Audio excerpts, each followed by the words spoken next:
time we get started. So once again, hello everybody and welcome to the Be Your Best Advocate webinar. You know now that it's co-hosted by FP 2020 and IYAFP. My name is Lara Estefan and I'm IYAFP's Director of Public Relations. And as you know, I'm here with Emily. And first of all, let's begin by thanking you all for being here today and for joining us during this exciting Q&A session with our incredible SRHR experts. So today, we are joined by PAI's Senior International Advocacy Associate, Allie Doody. Welcome. We are also joined by Jarandilla Nunez, who is IYAFP's Director of Policy and Advocacy. Welcome, Alan. And we are joined by Mande Limbu, who is the Advocacy and Civil Society Manager with FP 2020. So thank you all for being here. For those who don't already know, there's a little back story, I guess, but most of you did the course. So in partnership with Family Planning 2020, the International Youth Alliance for Family Planning recently developed an online course to get people started on how to be your best advocate. It was powered by Advanced Family Planning's SMART, a guide to quick wins, that outlines a step-by-step approach to developing a focused, collaborative advocacy strategy that leads to quick wins. So basically, we converted this approach into the online mini course that consisted of videos, voice threads, quizzes, and assignments. And thanks to you guys, the outcome was just incredible. Hundreds of people participated. So I guess now's a good time to quickly congratulate everyone who engaged in the course and to note that there are so many extraordinary young advocates out there who just need to keep doing what they're doing. So for the sake of time, let's move on to the Q&A portion of the hour. So here's how it's going to work, everyone. I have in front of me a list of questions, and Emily has the list as well, that many of you submitted for our experts earlier this week. Thank you for that, by the way. Experts, if you could all chime in with your expertise to respond to these questions as you see fit, that would be great. I'd like to save some time afterwards to open up the floor for today's attendees to ask any other questions that have not already been discussed. So you could just type those up in the chat box. Without further ado though, Emily, I think we should get started. That sounds great. I just want to go ahead and check all of our panelists' mics real quick. Mande, Alan, and Allie, if you just want to quickly introduce yourselves, both test your mics and also to make sure that we can all hear you. Mande, you want to start off first? Sure. Can you hear me? We hear you. Good, because I was saying hello earlier, but something was not working. Hi, hi everyone. My name is Mande Limbu, and I manage FP 2020's advocacy portfolio, and glad to be talking to you today. Thanks for having me, and I think this is a really great initiative. So looking forward to the discussion. Great. Alan, do you want to introduce yourself? You are muted currently.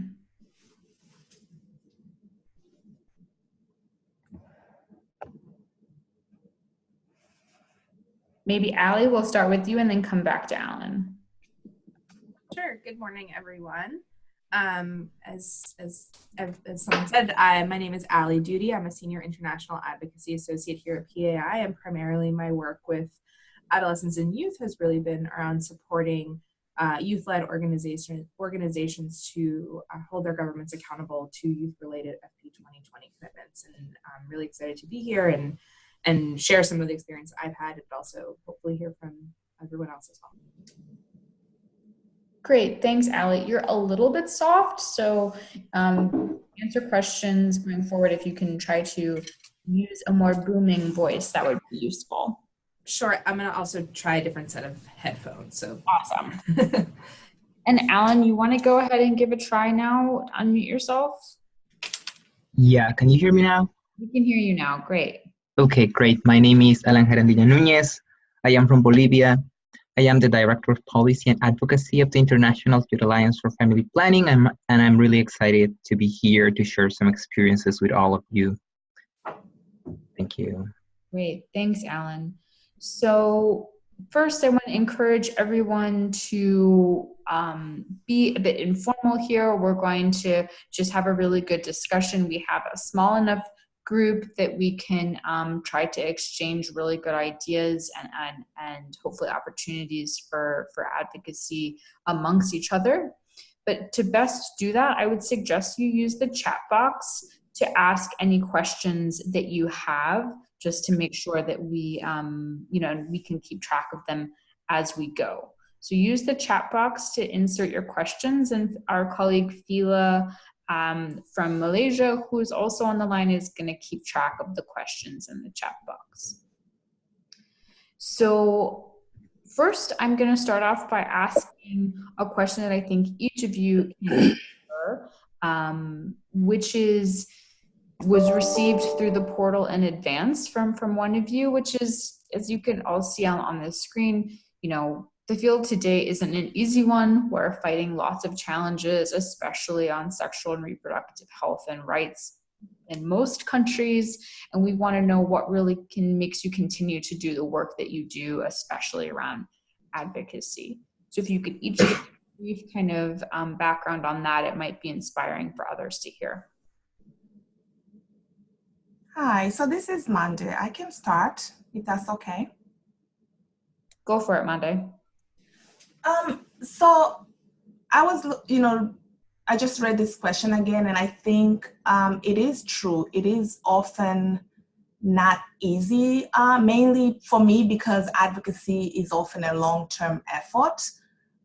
So what we're trying to do in terms of like changing policies and sometimes changing laws can take a long time.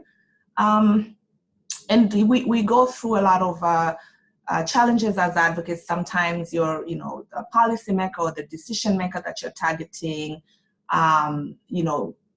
they can change, which means your issue may fall off the radar.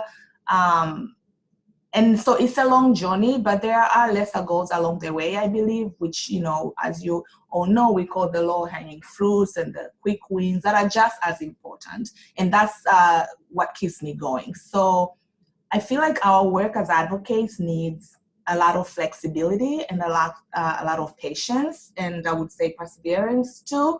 So personally, what pushes me to continue is that I understand that advocacy is something that never stops. So it's not like you're doing one thing and then, it ends in 6 months. It's kind of ongoing journey. So for me, and I believe many others too, we also understand the significance or the significant role advocacy plays in our field of SRHR. And so with that, I mean, we must continue, we should continue every day for as long as it takes if we want to make a lasting change in the lives of women and girls. So it's not easy, but it's possible and very much needed. And that's what keep me going. That's a good point, Mande. We certainly can't give up, especially when it gets hard. Yeah. Alan, do you have a reflection on this? Yes, definitely. This is a very, very important question, I think. So what makes me continue the work that I do? I think that one of the main reasons is that I am really convinced that the work that I am doing, that the work that we are doing as organizations that work on sexual and reproductive health and rights is changing the lives of young people, of women and girls. And I also think that as we work on these issues, we are also ultimately contributing to social justice. I think that the full enjoyment of SRHR is a matter of social justice. And I think that I personally am eager to contribute in different ways to make it a reality. Mm-hmm. It's true that our field is not an easy one. And sometimes I find myself in that position where I question if I should continue doing the work that I do. But then I think that I remember the experiences from close friends, people that I know that still today can exercise their SRHR. and I think that that's something that we need to continue doing. And also because of the current political landscape, I think that the rising conservatism in our world is very important to consider. Like we've gained so much in the past few decades. However, that's under threat because of the rising conservatism and the repressive policies on SRHR that are trying to be approved in different parts of the world, and we can't let that happen. And I think that that's something that also motivates me to continue doing the work that I do. That's great. Thanks, Alan. I hope others, I can imagine many people at home or at work listening to this were nodding in agreement with you as you spoke just now. Allie, any reflections you can offer? Yeah, thanks, Emily. And can you hear me better now? Yes, loud and clear. Great. So I was also one of those people nodding along, Alan, as you were just speaking. And I think building off of both what Mande said and what Alan said, I mean, generally, this work that everyone is doing is incredibly important. So I think even when you have those really tough days or you're facing that really challenging political environment, it just means you need to dig in and work harder and work for the greater good that we're all striving to achieve. I think this idea of, that Mande mentioned around advocacy can be really long, and it sometimes seems like it's one step forward, two steps back, or two steps forward, one step back. So, breaking it down and looking at those smaller objectives and celebrating when you do have a step forward, and you looking at those small achievements they're not small achievements. Looking at the achievements that you have made is, I always find that really exciting. Like I said, I get to work a lot with youth-led organizations who are really the ones who are doing this advocacy work on the ground, and supporting them and hearing their successes is just so inspiring to me. I get a lot of energy from our partners here at PAI. And I also think, of course, there are challenges. The political environment is not great in a lot of places. But even when sometimes that political environment is really challenging, watching a partner be able to adapt to challenges, watch them really grow and strengthen their advocacy approach and ability to advocate or have a seat at a table that they didn't previously have is really something that is just always inspiring to me, working with these young people around the globe, and is definitely what sort of keeps me coming to work every day. That sounds really great, Allie. I think my guess is we have a lot of really passionate people on the line, including everyone who's on the panel, and that's why we're all here to learn more together today. And so the next question we received, question 2, Laura, if you could, great. So this actually is very similar to the question that our new colleague and friend, Natalie, apologies if that's not the correct pronunciation, from Ethiopia writes in, is quite similar. Natalie is a doctor who's just recently graduated from university, from med school, and also has this very similar question. When advocating in a rural setting, often with limited resources and also very likely with ethnic and religious barriers to agreeing to SRHR principles, essentially when you're restricted in many ways because it's a rural setting, you have limited resources, and you might be dealing with taboo topics with people who don't always agree with you. What is the best way to organize your advocacy in such a setting? That's a big question, so maybe I'll ask our colleagues Mande, Alan, and Allie to maybe try to break it down a little bit of what they can think through when they're facing the combination of these challenges, with limited resources, and maybe also working with traditional leaders who might not necessarily agree. Anyone feel bold enough to give a... I can take the first step, but so I think this is a great question, and like you said, Emily, it's a broad question, but it's a real, challenge that a lot of advocates are facing. So it used to be, a long time ago, maybe not so long ago, where most advocacy activities happened in, quote unquote, urban big cities where most decision makers are or used to be, and while I think, for me, I think advocacy is really needed in rural settings, subnational settings where majority of women and girls who are in need actually reside. So I think things are shifting with more, more countries now decentralizing their functions and shifting responsibilities, especially financial fiscal decisions to subnational level, which provides an opportunity for advocates who are working at that level, especially around influencing budgets and all that. But it also brings some challenges because working in those settings can sometimes be difficult. You may be the only one or the only two organizations. There's not a lot of other people working in those areas. So, resources and just building partnerships and just a lot of other geographical restrictions may be a problem. So for me, I want to, and I hope the other panelists would talk specifically about tips for the young advocates who are working in those situations, but I also want to talk about what can we do as a global community to support young people or young advocates who are working in those settings. So I would say just a few tips.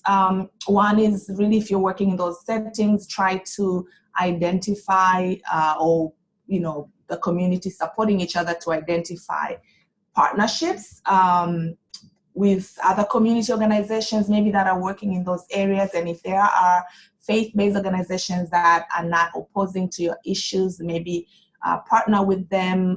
It depends on, an area. In some places you do have a private sector that may be willing to support your efforts, and in some cases even provide financial support. So try to identify those allies and those other, people that you can work with.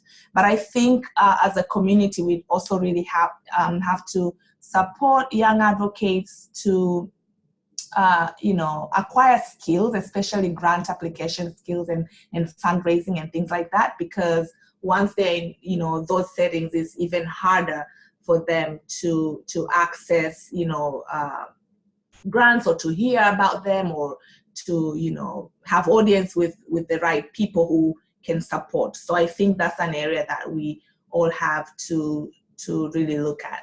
I also wanted to mention it's very helpful to share with each other best practices, among yourselves or within countries, within regions, because a lot of advocates are working in these areas and they're going through, a number of challenges, and they've, identified so many strategies to kind of, tackle some of those challenges. So I think we really need to make sure that as a community, we're really sharing those best practices. I mean, a young person may be working in the same country, but just in another region, but other young people in other regions don't know, they don't have that connection or, space for them to share experiences. So I think that's also an important area, and it could be useful for young people who work in difficult settings to learn from each other. Great, thanks, Mande. We have quite a few questions, so unless Alan or Allie have something specific to add here, we might move on to the next question. But I want to give Alan or Allie a chance to add on if they have something specific they want to add. I think Mande hit all the points I was going to hit, so thanks, Mande. Awesome. Yeah, I think so too. Just to add, I think that it's important to consider that advocacy can take different, even small actions with local governments is important for advocacy in SRHR. Yeah, so don't hesitate to start with something small in rural community with your limited resources to then scale up. Right, I think that's a good advice, Alan. I think all of us, especially if you're younger, I'm 31, so I can no longer call myself a youth advocate, but if you're on their younger side, you're particularly passionate and you want things to move quickly. But as many of you know, especially in settings that might be more rural or have limited resources, maybe the idea is to set smaller goals and then build from there. Like Alan was mentioning, don't worry if you're just making small changes as you go. That might be that might be the only thing you can do until maybe a new opportunity opens up. Great. So I think we're going to move on to the next question, which is, these are the questions we've received via the portal, but we'll also be answering questions in the chat box. So continue to put in your questions there. So many of you on the line are youth activists or advocates, as likely all of you are. So what is common is that you're often, unfortunately, not taken very seriously among other stakeholders because of your age or other prejudices that others may have against you about perhaps not being experienced enough, etc. So I don't know, Alan, this seems maybe like a good question for you to start with. So what would you recommend as the best approach for a young person that perceives or feels that they're not being taken seriously in their advocacy work? Okay. Well, I think that first of all, we need to acknowledge that this is something that is still happening in many different spaces and at different levels, that this is a reality that young advocates face. Alan? Almost. I would recommend you speak a little slower. You're quite a fast talker. Oh, I'm sorry. I'm sorry. Yeah, okay. So, yeah, I think that, as I was saying, we need to acknowledge that this is something that it's happening almost every single day at different levels, and this is a reality that young advocates face in their work.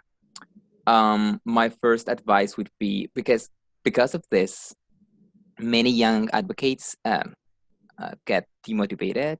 So my first advice would be, don't get demotivated. Keep going, because perseverance is important, that we are like opening the space for young people to do advocacy and to be acknowledged as key stakeholders in those discussions. That's my first advice. The second is, usually in those spaces, you can find allies, other older adults that are willing to, or that are more like open to hearing perspectives from young people that could be really important in order to make your voice heard. That would be like my second advice. And my third, it's not an advice in itself, but I think that as young advocates, we still are being like pushed to prove ourselves as young advocates. So we need to be ready with regards to facts, data. We need to already know the current policy landscape of what we're talking about. So we need to be very prepared whenever we're doing our work or we're talking with other stakeholders, especially those that are not used to speaking with young people or engaging young people. And I think that something that we need to keep in mind is this: as young advocates, we're also fighting for opening the space for more young advocates. I think that I would start with that. That's really great. Thanks, Alan. Those were 3 very specific points that I think others can follow. I don't know if Mande or Allie, do you have anything to add to Alan's recommendations?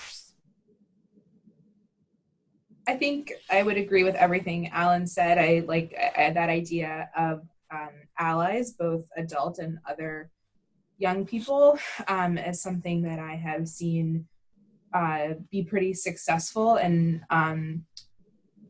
using adult allies, not just, using adult allies to help you, create space at a table or to help be part of a discussion is something we really have seen be successful. But I also think using your peers as well, not just maybe in your own context, but it sounds like there is a group that you have all convened around that are all youth advocates. And so, taking or using the expertise sort of in the room and listening to your colleagues who have maybe faced similar challenges and learning how they got through them. I think also I'm also not a young person anymore, but there are lots of big I NGOs who I think are very interested in these issues and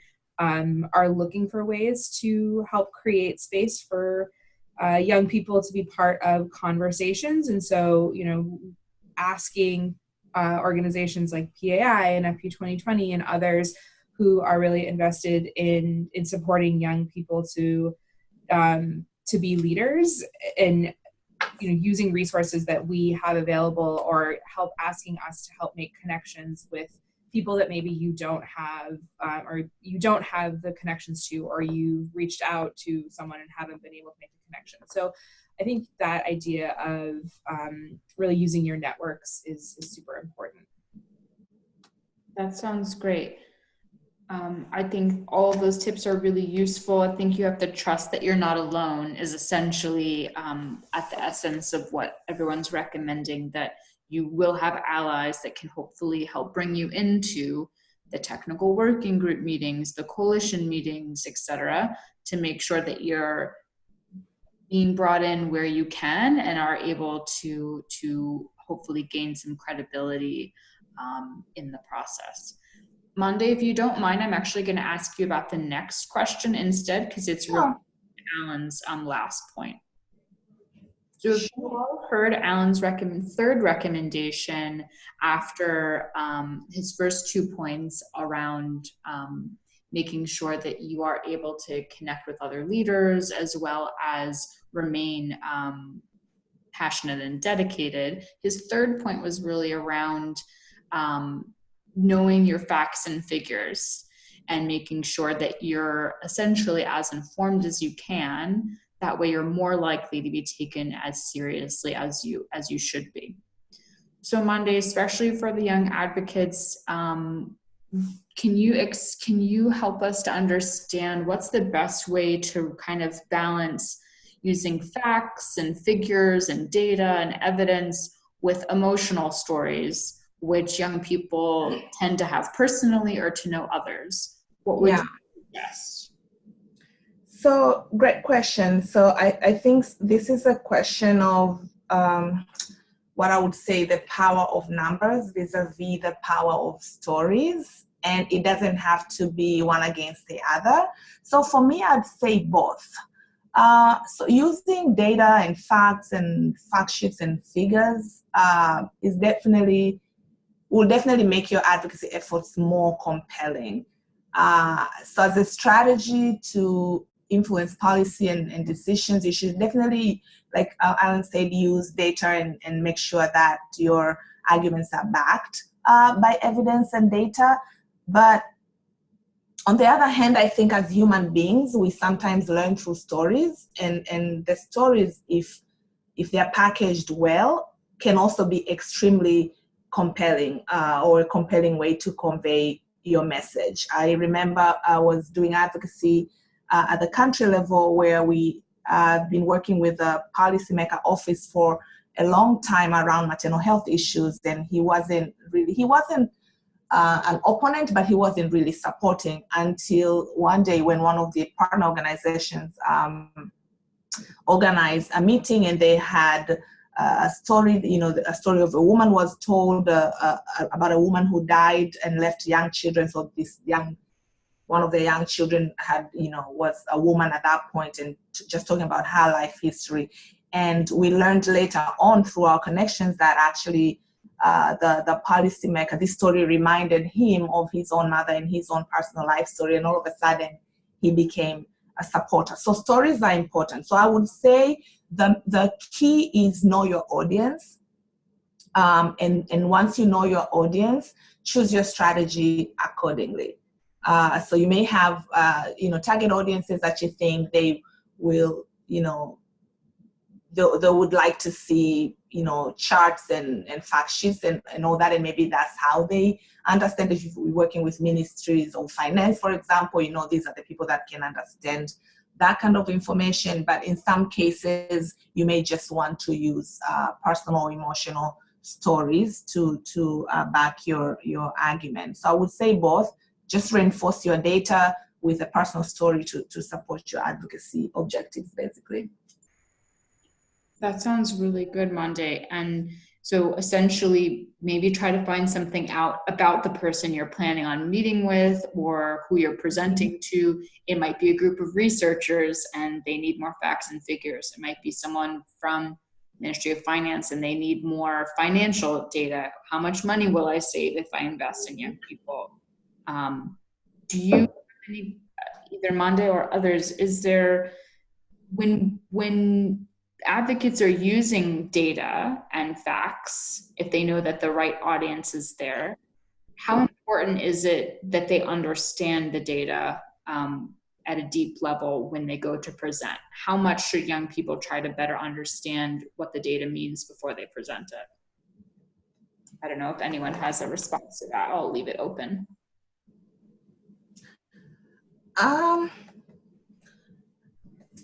So I think that's very important for advocates, youth advocates, or any advocate to really understand the data and be able to not just understand it, but transform it into messages. So the data itself, the numbers, the graphs, will help you to describe an issue or problem, or to inform someone of there's progress here, you see the chart is going high, or lack of progress. But for advocacy purposes, I think you need that data to persuade and influence an action, and therefore it needs to be turned into compelling messages that are, packaged in an attractive or, friendly manner and all that.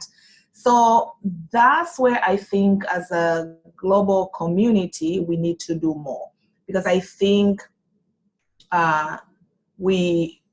good data is produced and it's out there, but to what extent is it used by advocates or young advocates remains a question. So I think we need to invest more in improving data literacy. We understand the importance of advocates to understand data, but we need to improve data literacy skills. We need to strengthen youth advocates' understanding of how to interpret that data and to present it.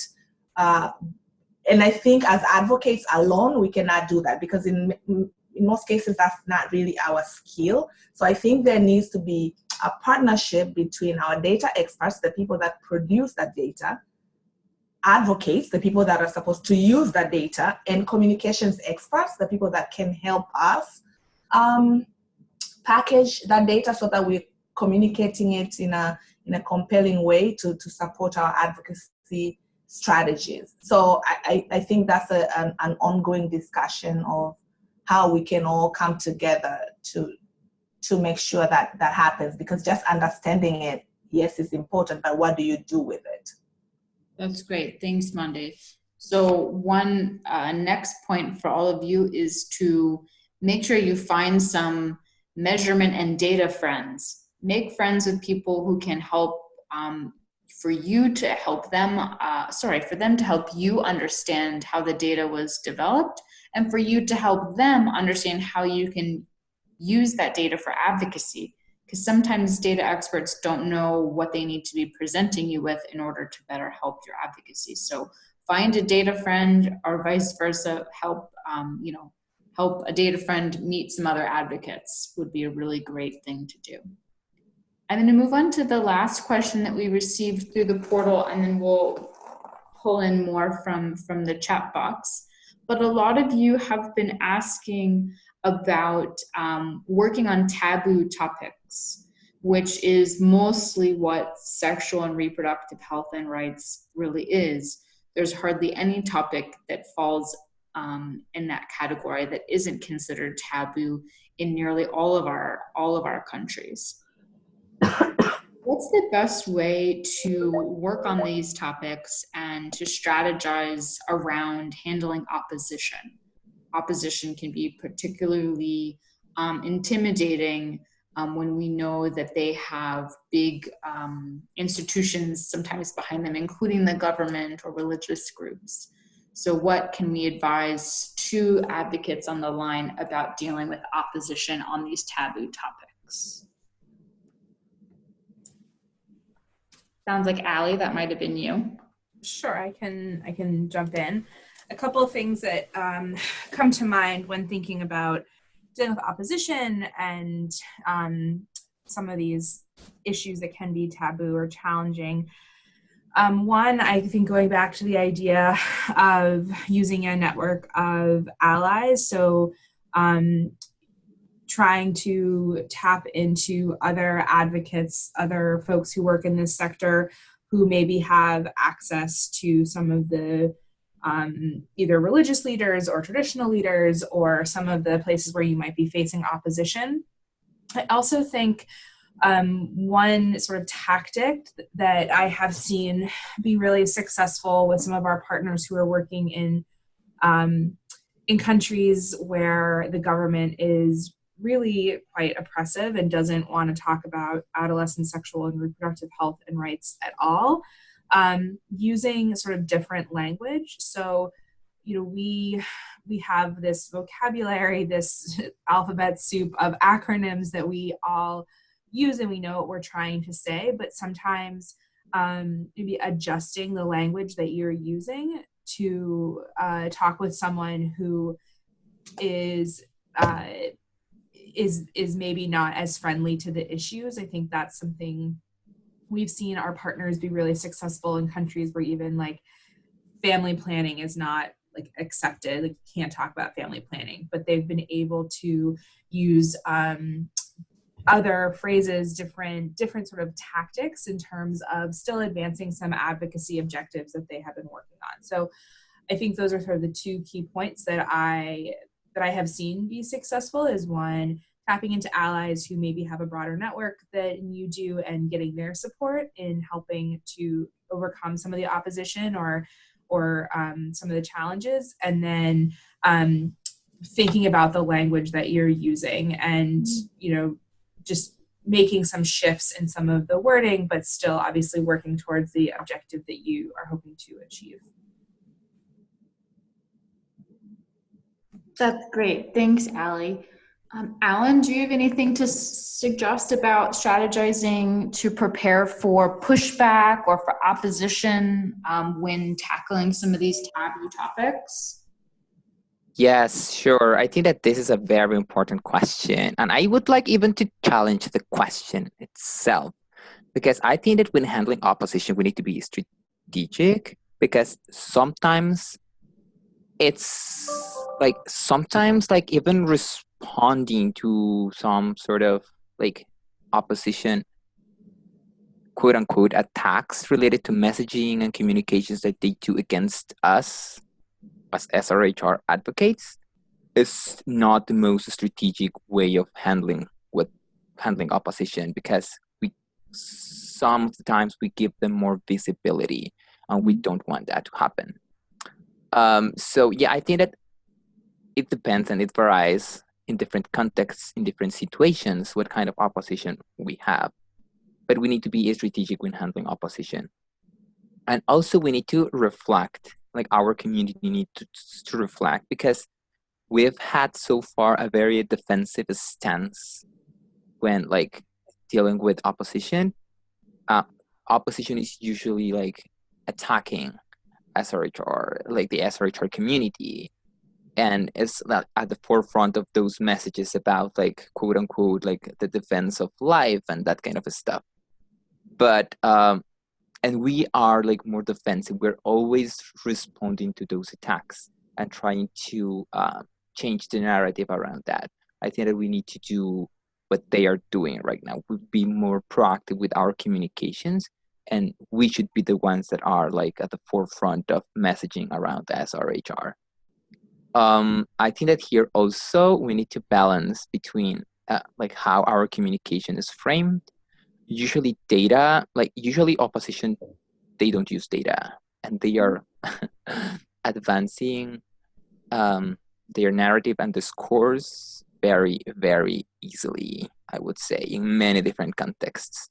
So maybe using data is not a solution right now, but rather using stories and trying to change that narrative and the language that we use, because we use jargon and a specific language that we understand among ourselves, but other people that don't work on sexual and reproductive health and rights, they don't understand our language. So we need, I echo the previous comment about like changing, like being very strategic with regards to the language that we use in order to everyone be able to understand what we mean.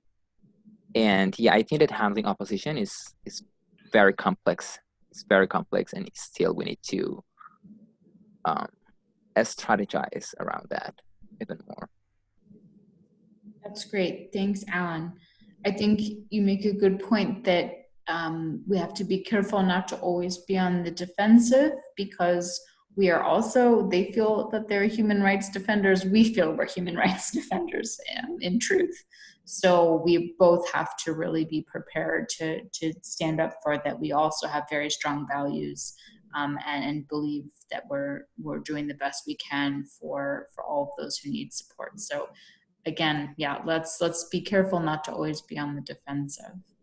Mande, do you have anything to add on this, or should we move on to other questions? No, nothing to add. I think I agree with everything. Just to stress on those two things. The knowledge is power, part of what Alan was just saying. I think from the strategy development, we need to, as we're doing a mapping of who are allies, we need to make sure that we know who the opposition is, where they are, who's funding them, what they do, what's their message. So that way, as we're developing our messages and all of that, we already are prepared with counter arguments, and therefore we're not on the defense all the time. It's a great point, Mande. So yeah, just be well prepared. Don't just know why you're standing up for what you're standing up for, but also know why they have their position and how you can counter that, and be strong in your voice when you go to respond, but ideally not being defensive, as you mentioned. So I think one of the questions, we have 10 minutes left. We have had, I'm just looking here. So I think, Allie, this might be a good question for you. It has two pieces to it, and others can jump in as well. So we know that to conduct advocacy costs money. Some people have this false idea that advocacy is easy to do and free, but it's definitely not. There may be some things you can do that are low cost, but essentially, can you speak to donors who you would recommend that young people reach out to or explore for funding for advocacy? What donors support funding, especially around campaigns? And then the second piece is that a lot of young people are not fully trained in advocacy. If they want to get more training in advocacy, what would you suggest that they do? So I think, Emily, those are some great questions. Absolutely, advocacy costs money. It can cost a lot of money. And I think that is something that there is more and more a realization of, that you can't just do it for free. And there are, in my experience, there are more funders that are willing to invest in this. You know, I think it depends on the size and sort of the scope of your organization. There are obviously really big foundations out there, like the Gates Foundation and the Hewlett Foundation, Packard Foundation. I mean, there's many. I think those, in my experience, the ability to get and report on money from those big foundations can sometimes be challenging. There's often a lot of reporting, or, you know, the proposal process is quite long.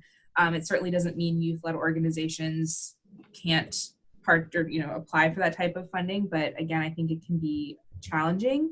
I know, or PAI obviously has some funding opportunities available fairly regularly, both for youth-led organizations, but more of an open call. And I think same with FP 2020, you often have funding, or you used to have funding calls available. But I think our reporting, our sort of approach in terms of supporting at least youth-led advocacy tends to be a little more flexible, which, as someone mentioned earlier, right, we have to be flexible in advocacy. You have to be able to respond to the changes in your environment. So I think there are oftentimes those opportunities available. In terms of sort of growing advocacy skill sets or strengthening advocacy skill sets when there is limited funding available, there are a ton of resources online. The one that I love the most, and it sounds like many of you are already familiar, but Advanced Family Planning has the SMART approach to advocacy. If you go to their website, they have lots of resources online on their website, from the workbooks to the description of all the steps, but they also have a recorded webinar basically of all 9 steps, and it's pretty long, but really gives you an opportunity to sort of do like a remote learning workshop around developing an advocacy strategy. That's something that was incredibly helpful for me as I was starting to learn the SMART approach, and is something that I refer back to pretty regularly. So I think there are a lot of sort of free resources out there in terms of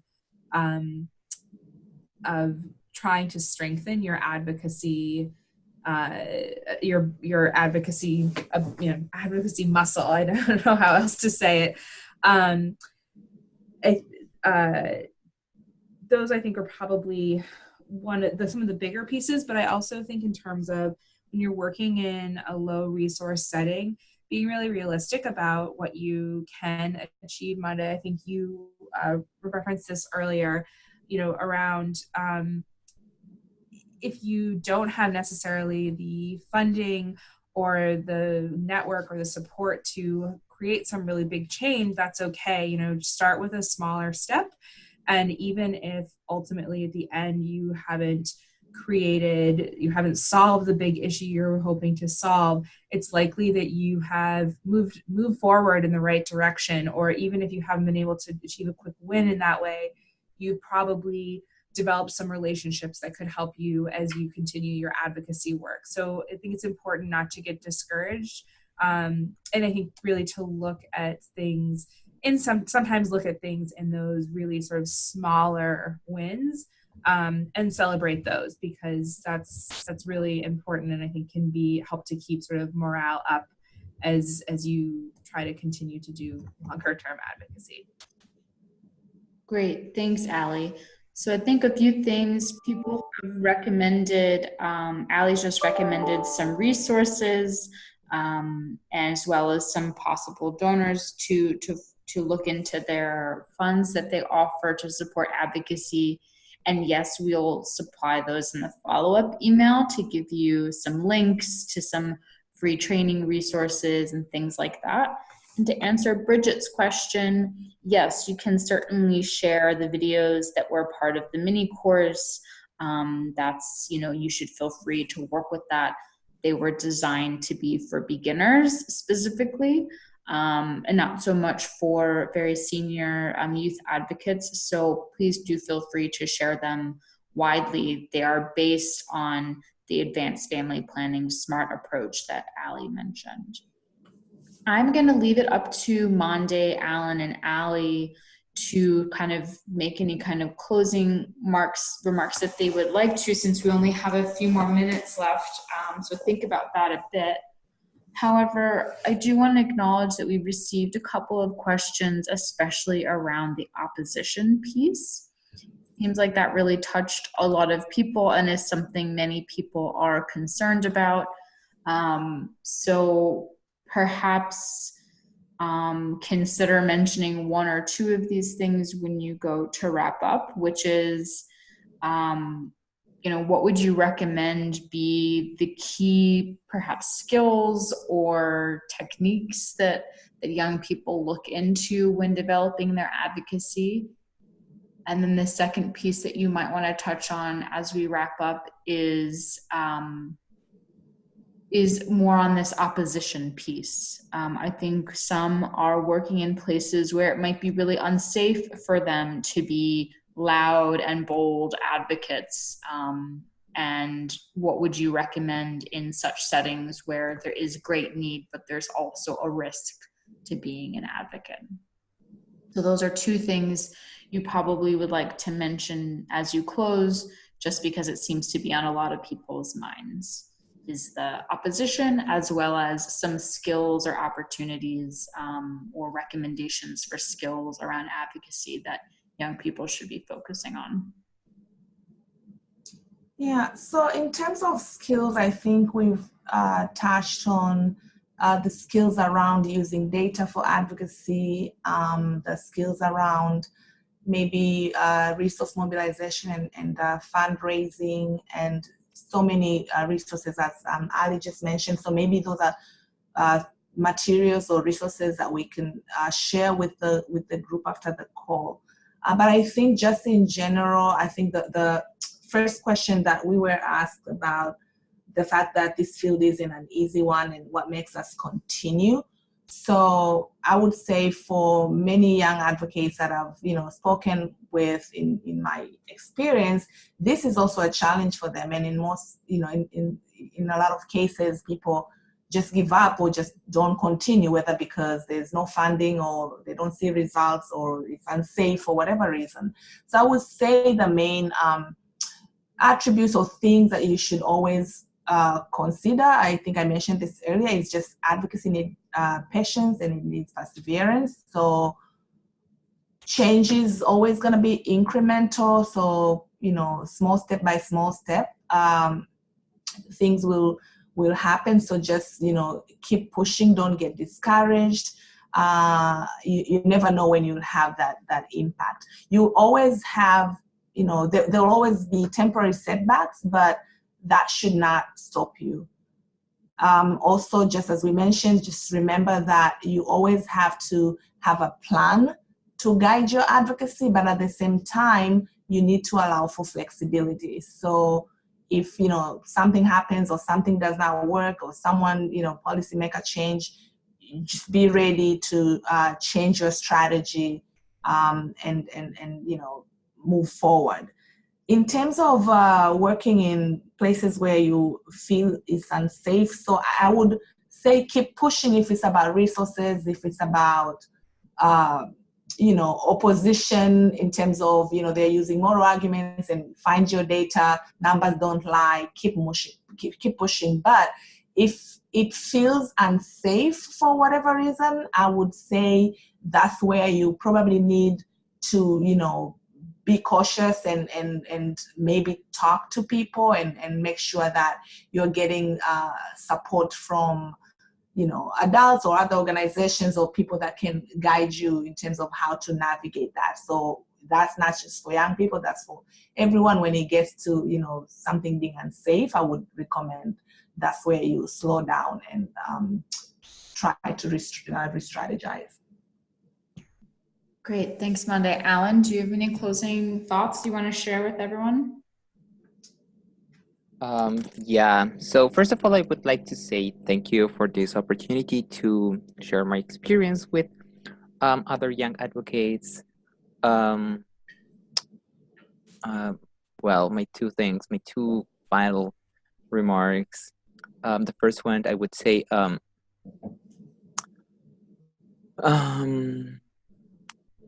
we can find allies almost everywhere, especially in those spaces where we find ourselves in a position where we are not being heard, or spaces that are not really open for young people. We can always find allies, and it's the very first thing that we should do when we jump into spaces to do advocacy work.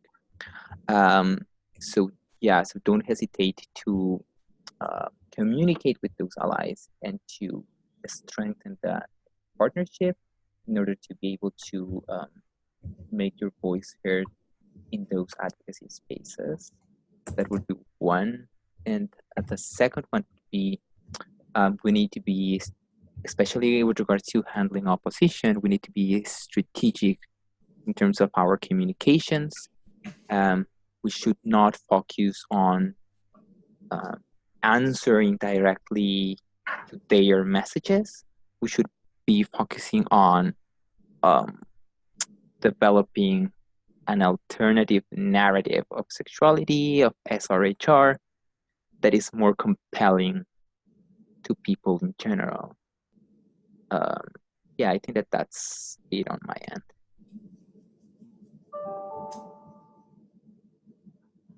Great, thanks, Alan and Mande. Mande already went. Allie, your final thoughts. Sure, I know we're over, so I'll keep it really quick. First, thank you so much for having me here. I think there's a lot of knowledge and experience that we shared today, but I'm sure all of you who are on the webinar have your own thoughts, own experiences, and really, look to your colleagues, look to your peers, keep going. I think the idea, Mande, that really stuck with me was have a plan, but be flexible, right? We have to always be able to adjust to the situation where we are. That's what advocacy is. I think when you are something that has been really helpful for me is when I get really frustrated, when I feel like I have sort of hit a wall that I can't get over, leaning on my colleagues, leaning on your peers, talking to someone who has also been through this situation, that type of sort of camaraderie can always be super helpful. So look to your colleagues who are on this call, your colleagues who you see every single day. And then I think, to bring it back to the first question we talked about is sort of what keeps you going. When we're thinking about, again, when you feel like maybe you have hit a wall, when you don't feel like you can keep going, or you've hit so many challenges, I always am reminded of why I do this work and the importance of what this is so incredibly important. And you just sometimes you have to be creative and think about ways to overcome challenges, but to really remember that we're doing this so that people around the world can really live their best lives and really realize all of the rights that they have. So we often think really small in terms of achieving small objectives, but remembering that big idea of who we're doing this for is something that keeps me going all the time. That sounds really great, Allie. I think that's a great closing thought, that we all might be just doing our own small thing in our own corner of the world, but collectively we are actually able to do a lot. So we are all with you in spirit as you continue to do this good work. Please do reach out to IYAFP at this contact address. We'll also include other contacts for you all to reach out to if you have specific questions in your advocacy work. We are here to help support you and think through some of your challenges going forward. So thank you all, and have a really good evening to most of you who are on, we're already in the early evening time. Thank you. Thanks, Emily. Thanks, everyone. Thanks, Emily. Thank you so much. Thank you, everybody. Thank you so much. Bye.